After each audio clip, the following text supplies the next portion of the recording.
Hi, how's it going? This is Resident of Collinwood for YouTube back with another Dark Shadows video for you guys and gals.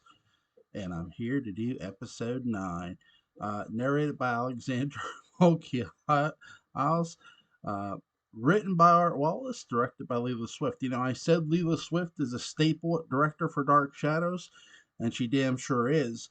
But so is Alexander and his voiceovers. And it what it's what makes her character all the more endearing. And really, too, for me, from my perspective, for my money, it's what makes Dark Shadows so endearing.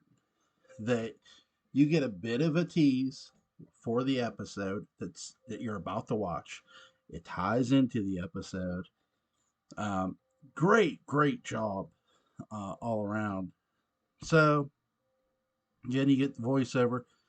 And as you're getting the voiceover, you see our buddy Bill Malloy as it ends. And man, I really love Frank Schofield's character. He's just fun to watch. He acts like a total boss here, walking into the hotel and picking up the phone to call up to Burt Devlin's room. And well, he is a boss. He's the manager of the goddamn fishing fleet.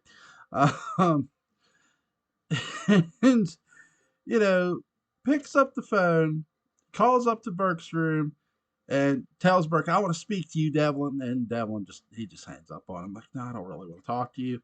Um, and then Bill Malloy just leaves. So we go to the Great House. We go to Collinwood. Now again, you see Elizabeth picking up the tray, the tea set, and walking it out of the drawing room. And there's an knock on her door. This is the same episode where Vicky had threatened to leave. Same episode. Same damn one. We're still on that day. We're still on that day. Beautiful. So there's a knock on the door, and Liz sets the tea set down. By the way, she sets this tea set down far enough where it can't just be, knocked over or knocked off. You'd have to pick something up and smash it if you wanted to ruin something. I'm bringing that point up for a reason for later. So she answers the door, and it's Bill Malloy. It's Frank Schofield's character. He walks in. She shuts the door, and she's like, "What is it?" He's like, "This is no time to clean your tea set. Come on, I got to talk to you."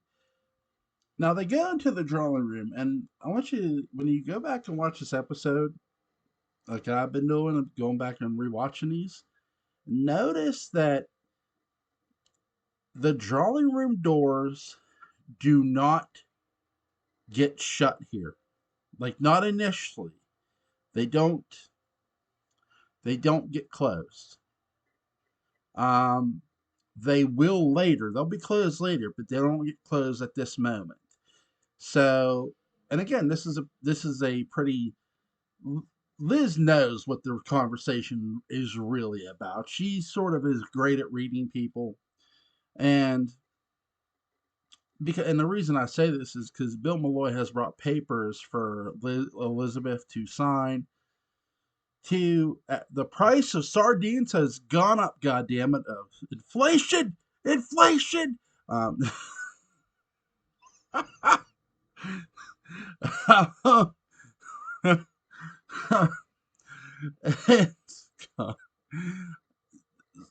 so Elizabeth has to approve their price for the cannery.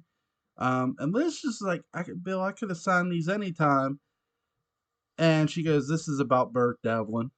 And he goes, "Uh huh." And he says about he went to the hotel and phoned to Burke Devlin, and he hung up on me. He wouldn't see me. He wouldn't even see me.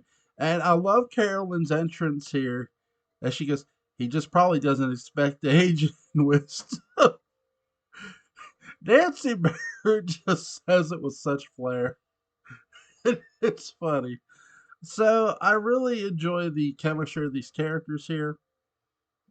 And she says, "How's the fishing business? Swimming along, princess, swimming along." Um, and she she says, "How?" She says, "Mother, did you holler for me?" She goes, "No, I did, but it's fine now. It was the door and it was Bill." And so they're talking about Burke Devlin that gets mentioned, and she goes, what is this enemy of ours like?" And that's when Bill Malloy says, "You want to know, princess, you met him. He broke that fight up he blew well and he sent you home." She goes, "That was Burke Devlin. That was who that was, you know." So again, Carolyn did not legitimately know that Burke was the person who broke up her fight, and she's never heard the name Burke Devlin until Victoria Winters arrived in the town.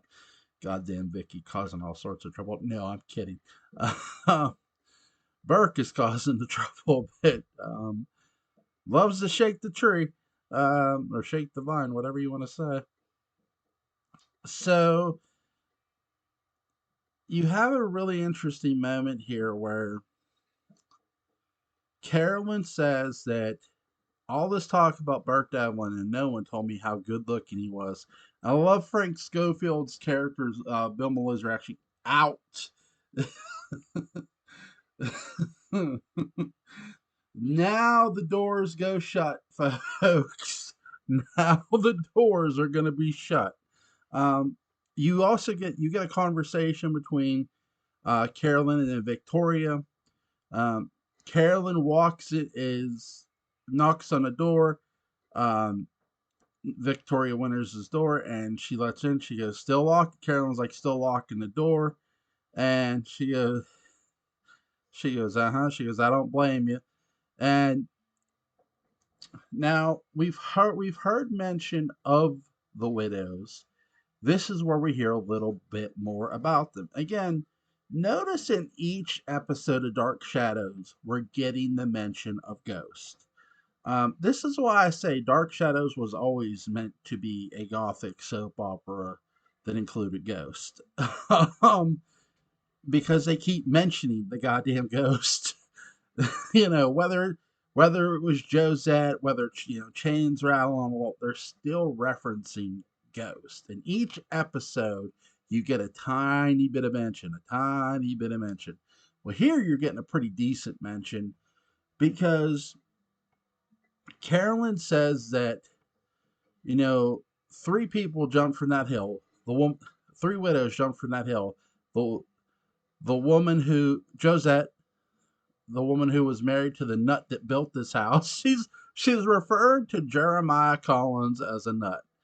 That is, things are gonna get really interesting when you finally meet Jeremiah.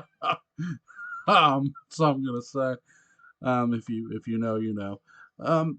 So he's not a nut. I'll say that. You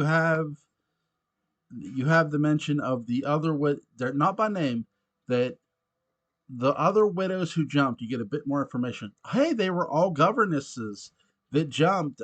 And legend goes there'll be a third governess who joins them, or it's like, and Victoria Winters is just shaking her head, and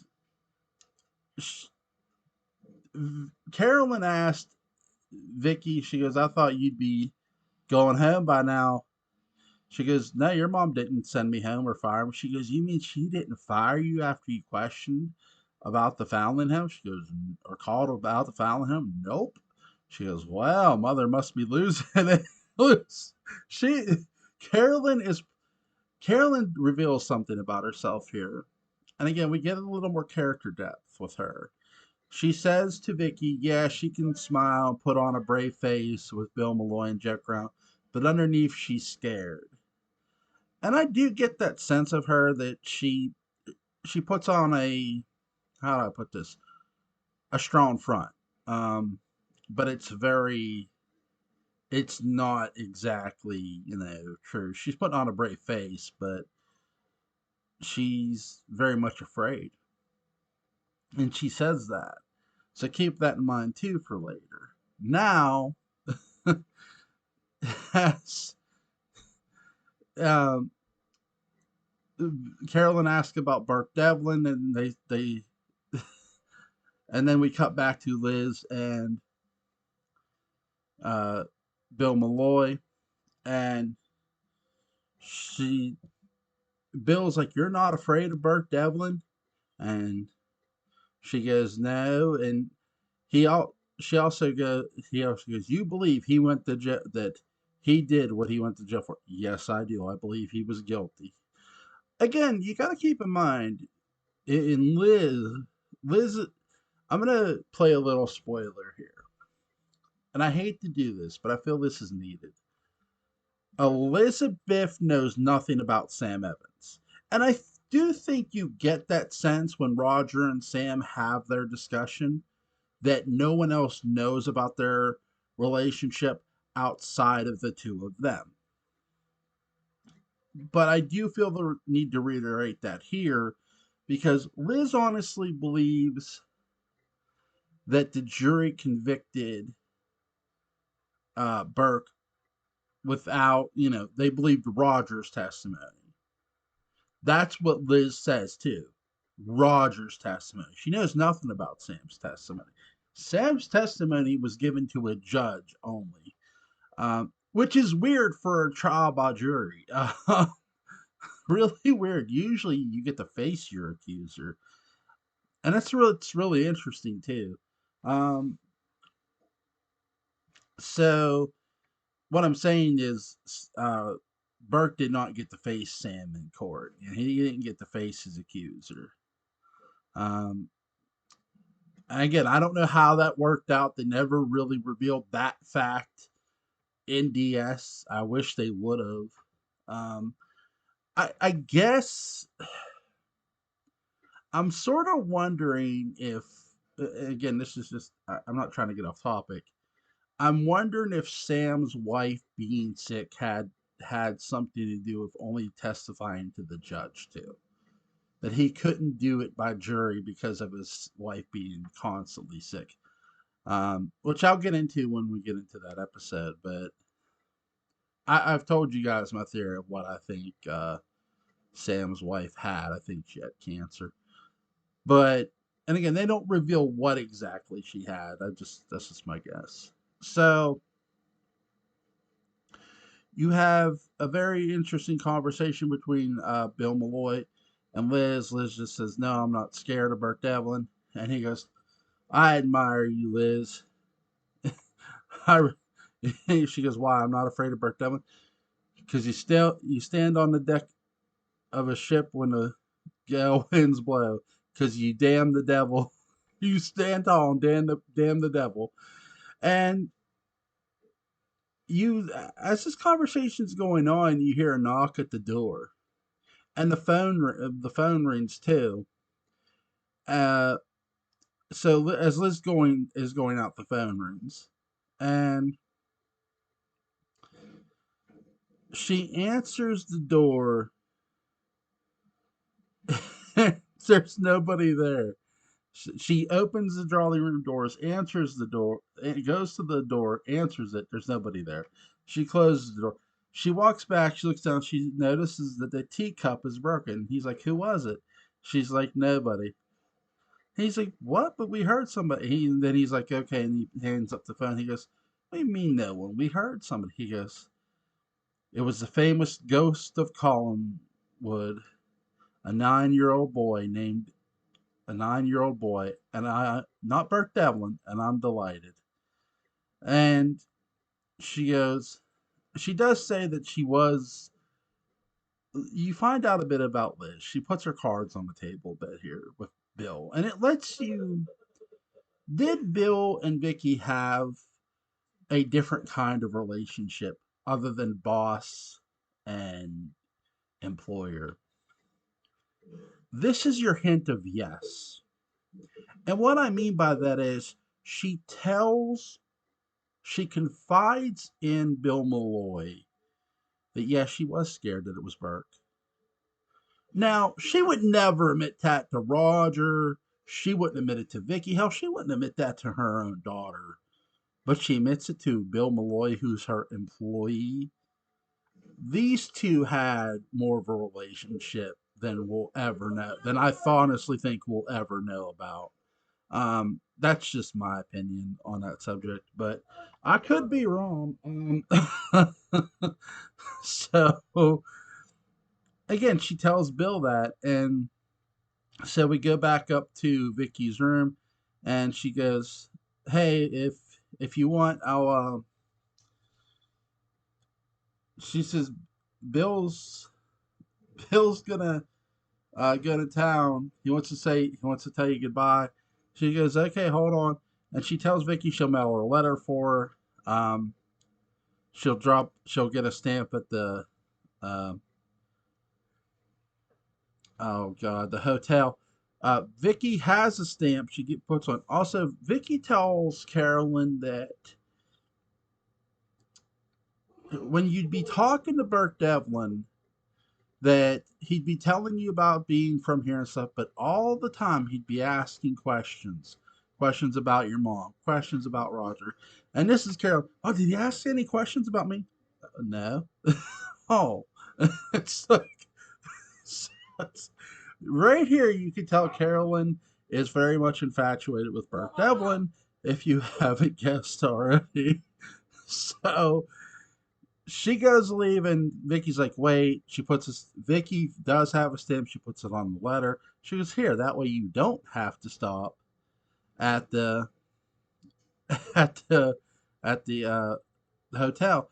Oh, Bill Malloy's phone call was about her niece, his niece, and she goes, "Oh, her mother will pay for the trip." So he's trying to get Carolyn out of Collinsport so Burke doesn't hurt her, and I love this confrontation come up. So Carolyn comes down. She goes, "You can give me a lift into town," and Bill and uh, Carolyn.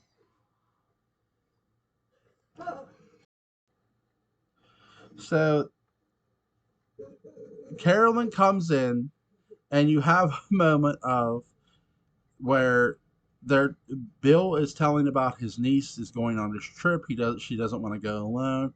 I said about you. She's excited about it, about you coming along. And Carolyn's like, okay, whose idea was this? I don't want to go. She's sort of a, and she goes, why? Because of Burke Devlin, and they both. I love how Liz and Frank Schofield, Bill Malloy look at each other at the same time. Again, great chemistry by these two both actor and actress. And again, it just gives more of a suggestion, even more of a suggestion that the two had more of a, they didn't just have an employee and employer relationship. Again, I honestly think there was a lot more to it. And you have this, Carolyn does not want to go.